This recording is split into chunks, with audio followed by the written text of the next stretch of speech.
This hasn't happened for a long time, but for the two countries, Australia and New Zealand in particular, on ANZAC Day in 1915 was another forging of the two young nations in the beginning of another crisis, World War I. And as a result of that, we remember, as part of our tradition, the sacrifice and the service of those who've gone before us. And I think today, of all days, it's important that we're able to remember that as well.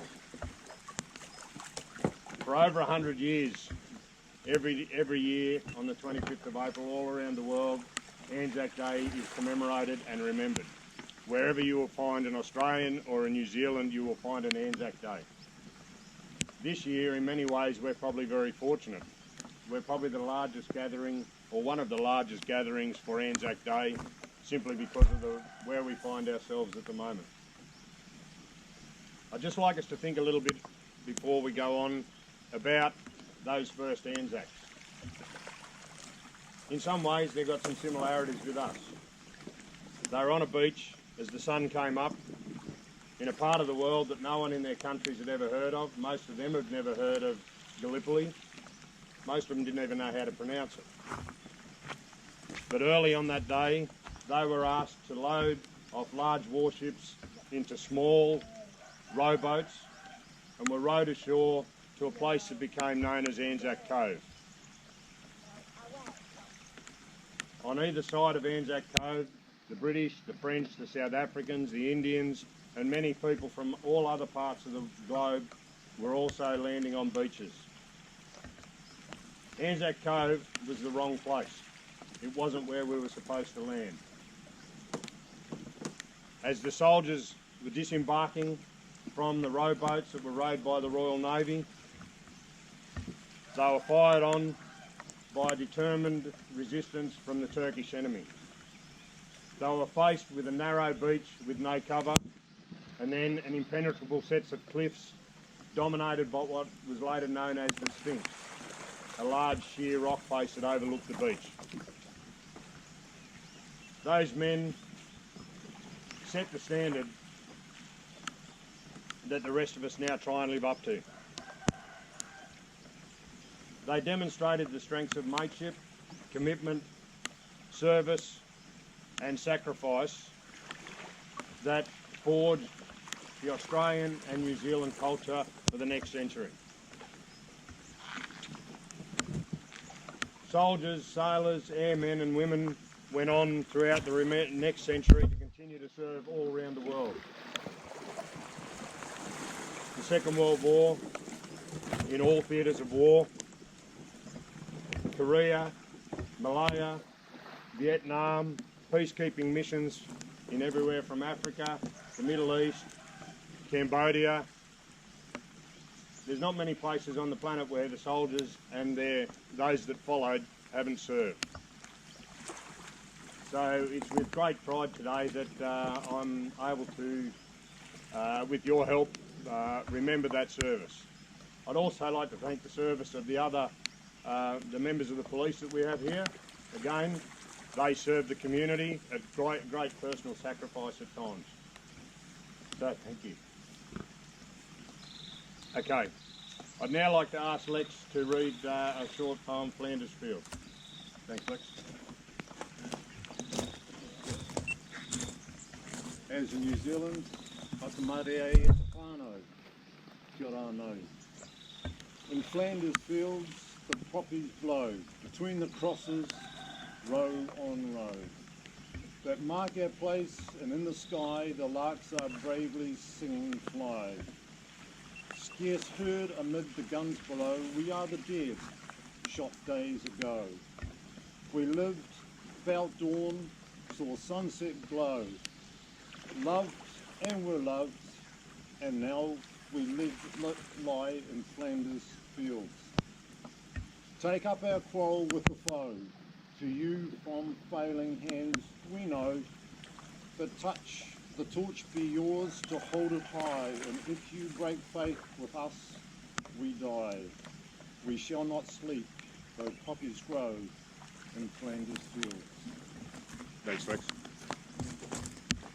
I'm now going to ask Deb to recite the ode. That will be followed by the playing of the last post, which will then be followed by a 2-minute silence. Thanks, Deb. They shall grow not old, as we that are left grow old. Age shall not weary them, nor the years condemn.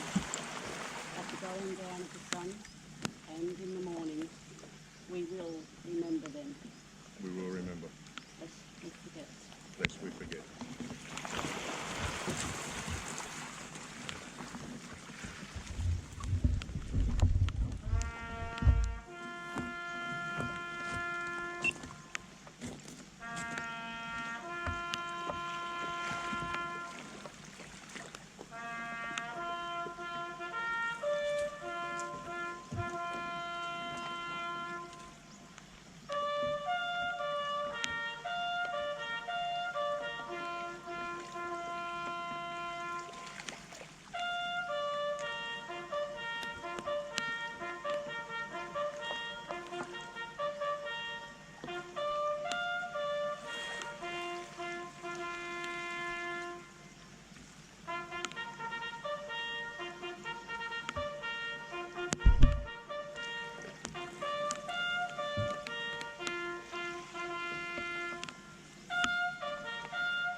We'll now play the national anthems. Please, I'd encourage you to sing. No, it might not sound good, but let's give it a crack.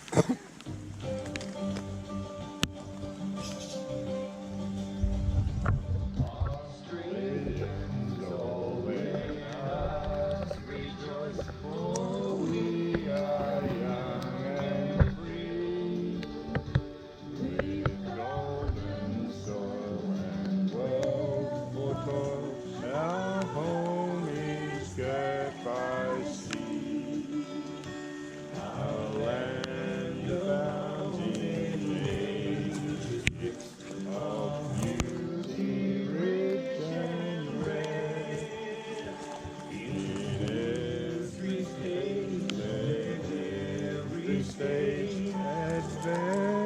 Australia fair, in joyful strains, and let us sing that advanced Australia fair.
Okay, thanks everyone. That almost concludes this morning. Just before we do wrap up though, does anyone else, or would anyone else like to remember someone in particular or say a few words? All right, thanks for everyone who helped, the musical duo down the back, the flag orderlies, and everyone else who helped put all this together. Thank you very much. Thank you to the press for recording it all. I hope you enjoy the day. Thanks very much. Thank you,